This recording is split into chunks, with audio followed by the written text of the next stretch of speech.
Assalamualaikum warahmatullahi wabarakatuh. Alhamdulillahirabbil alamin. Allahumma shalli ala sayyidina Muhammadin wa ala alihi wa ashabihi ajma'in. Amma ba'du, teman-teman sekalian yang dirahmati oleh Allah.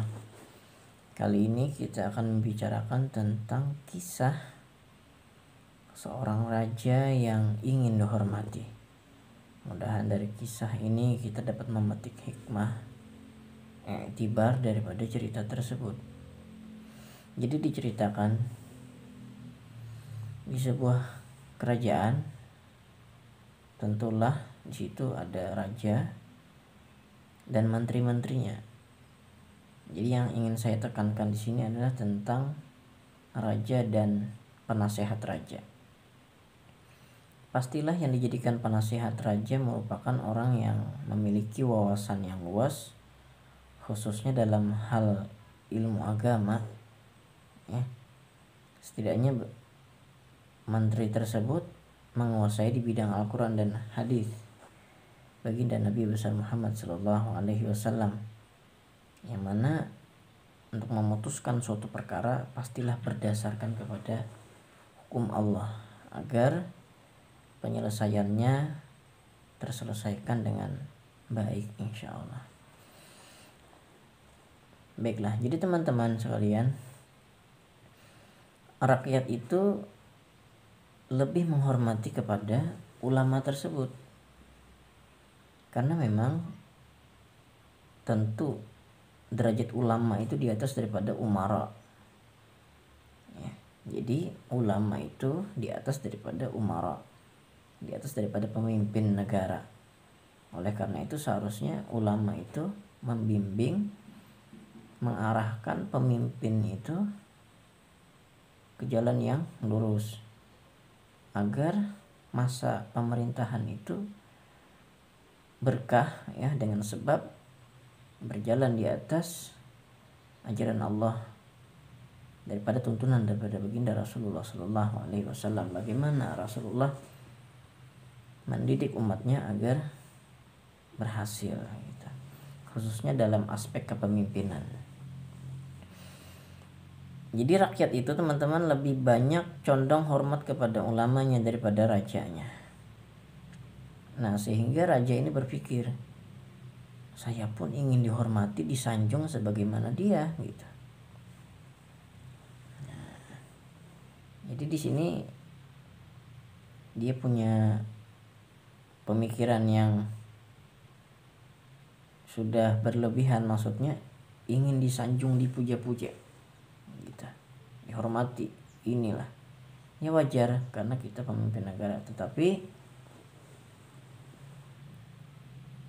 ya kalaunya kepemimpinan kita bagus, diri kita berwibawa, insya Allah orang pun akan hormat kepada kita. Tidak perlu kita meminta-minta orang lain untuk menghormati kita, Tidak perlu kita meminta-minta kepada orang untuk berbuat baik kepada kita. Kalau kita baik, insya Allah orang pun akan membalas dengan perbuatan yang baik. Baiklah teman-teman sekalian, singkat cerita, raja tersebut berkata kepada ulama tadi, wahai ulama, saya juga ingin dihormati sebagaimana Anda dihormati. Bagaimana caranya? Kemudian ulama tadi memberikan saran. Kata beliau, wahai raja, kalau Anda bisa selama 40 hari bertahan tanpa berdusta, berbohong, maka orang lain akan bersikap hormat kepada Anda. Saya ulang sekali lagi, selama 40 hari raja tidak boleh berdusta sekalipun. Itu karena ingin dilakukanlah. Jadi selama 40 hari ternyata raja ini berinisiatif untuk tidak sama sekali keluar daripada kamar. Ya namanya raja dilayanin dari segi makanannya, kebutuhan ini itu.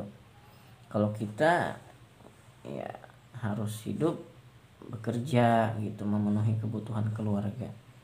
Tidak mungkin bisa diam di rumah saja. Ini raja.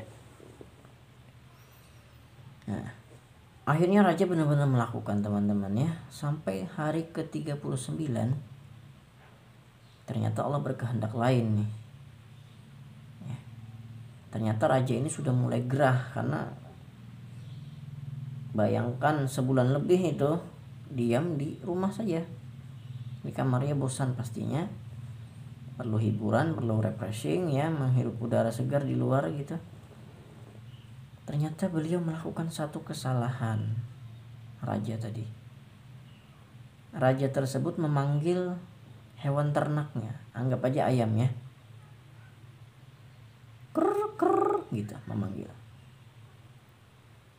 Biasanya kalau orang itu memanggil, dalam artian pasti ingin memberi makan ya kepada hewan peliharaannya.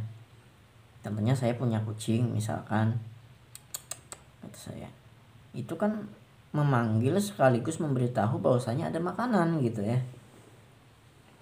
Ternyata raja tadi memanggil ayam peliharaannya krr, hanya untuk menghitung jumlah peliharaannya. Masih lengkap tidak hewan saya ini? Dihitung satu-satu. Setelah itu ayamnya bubar gitu, tanpa diberi apa-apa. Dan ini sudah termasuk kategori berdusta, teman-teman ya. Nah, jadi usahakan kalau misalkan kita mau memanggil kucing juga nih, biasanya kan setidaknya apalah dikasih sama dia, sehingga kita tidak termasuk dalam kategori yang berdusta atau berbohong. Ini mungkin ya kita anggap sepele, tapi di mata Tuhan yang namanya dosa ya tetap ada hitungannya. Hari ke-40, raja ini tidak merasa di situ bersalah, teman-teman ya. Kemudian bertemulah kepada ulama tadi dan keluar menemui rakyat. Tapi sikap mereka masih seperti biasa. Tidak melakukan hormat yang berlebihan gitu, memuliakan beliau, mengagung-agungkan beliau, biasa saja seperti biasa. Kemudian sang raja berkata, "Wahai ulama, kenapa tidak ada sama sekali perubahan?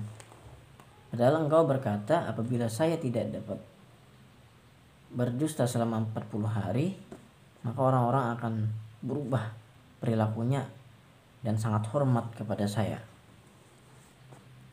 Nah, kemudian ulama tadi ternyata beliau kasyaf ya. Maksudnya dibukakan oleh Allah penglihatannya untuk melihat apa sih sebenarnya yang menjadi penyebab tidak terkabul hal yang dijanjikan tadi. Karena memang banyak janji-janji Allah bagi siapa yang bisa melakukannya selama 40 hari. Contoh lain, barang siapa yang bisa melakukan sholat malam selama 40 hari berturut-turut, maka Allah akan kuatkan batinnya. Allah akan tajamkan penglihatan mata hatinya. Orang yang terbiasa tahajud itu selain dia dijanjikan oleh Allah meninggal dalam keadaan husnul khotimah, ternyata mata batinnya kuat. Doanya mustajab. Kemudian lagi, barang siapa yang mengamalkan sholat berjamaah selama 40 hari tanpa terputus, maka dia Allah bebaskan daripada sifat munafik. Maksudnya gimana? 40 hari dia tidak boleh tertinggal sama sekali takbir imam. Jadi dalam artian tidak masbuk juga gitu. Dia harus ikut kepada takbir imam di rakaat pertama. Nah, dia bisa melakukan itu 40 hari. Kata Rasulullah SAW, Allah akan bebaskan hatinya daripada perilaku munafik. Imannya benar-benar mantap orang itu kalau bisa menjaga sholatnya 5 waktu selama 40 hari berjamaah. Nah, kemudian kata ulama tadi, barang siapa, khususnya raja, kalau Anda bisa tidak berdusta selama 40 hari, maka orang-orang lain akan berperilaku hormat kepada Anda. Tapi nyatanya, kata ulama tadi, wahai raja, Anda kemarin berdusta kepada hewan peliharaan Anda. Anda seolah-olah ingin memberi makan, tapi ternyata tidak memberi makan. Disitulah kelalaiannya. akhirnya tidak jadi. Dan sebenarnya ini sesuai dengan kehendak Allah, karena kata Allah ini sudah niatnya sudah tidak benar. Dia berperilaku jujur hanya untuk sesuatu yang sifatnya duniawi, yaitu pujian manusia. Allah tidak suka, karena kalau kita dipuji, disanjung, kita akan merasa tinggi, kita akan merasa sombong. Dan sombong itu adalah perilaku yang tidak disukai oleh Allah Subhanahu wa ta'ala. Barangkali apabila orang ini dilanjurkan, kata Allah, sang raja ini bakal dihormatin, disanjung lebih-lebih oleh rakyatnya, barangkali takut-takutnya nanti bisa menjadi Firaun yang kedua. Karena kita tahu Firaun itu seorang raja, kekuasaannya dia punya, harta dia berlimpah ruah. Bahkan katanya dalam riwayat itu beliau tidak pernah sakit, Firaun itu. Oleh karena sebab itulah dia merasa tinggi. Ana rabbukumul a'la, aku adalah Tuhan kalian. Nah, saking sombongnya bahkan dia merasa dirinya adalah Tuhan.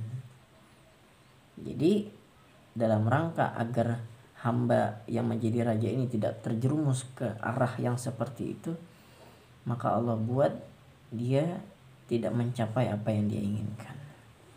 Oleh karena itu teman-teman, kesimpulannya, ketika kita beribadah apapun itu, berperilaku jujur, bakti kepada orang tua, sholat dikerjakan, puasa ditunaikan, zakat dikeluarkan, bukan mengharap apapun kepada makhluk atau kepada selain Allah, tapi tujuannya hanya limardhatillah, untuk mencapai keridhaan Allah Subhanahu wa ta'ala. Kalau niat kita lurus kepada Allah, maka surga akan Allah kasih. Apa yang menjadi hajat kita dunia dikasih, keselamatan di akhirat Allah jamin insya Allah. Nah, itulah tadi teman-teman sedikit kisah tentang raja yang berharap untuk selalu dihormati, dipuja-puja oleh rakyatnya. Semoga ini bermanfaat bagi kehidupan kita. Ya, sekali lagi jauhi sifat sombong, karena itu tidak disukai oleh Allah Subhanahu wa ta'ala. Mohon maaf sekali lagi jika ada kesalahan kata. Akhir kata, wassalamualaikum warahmatullahi wabarakatuh.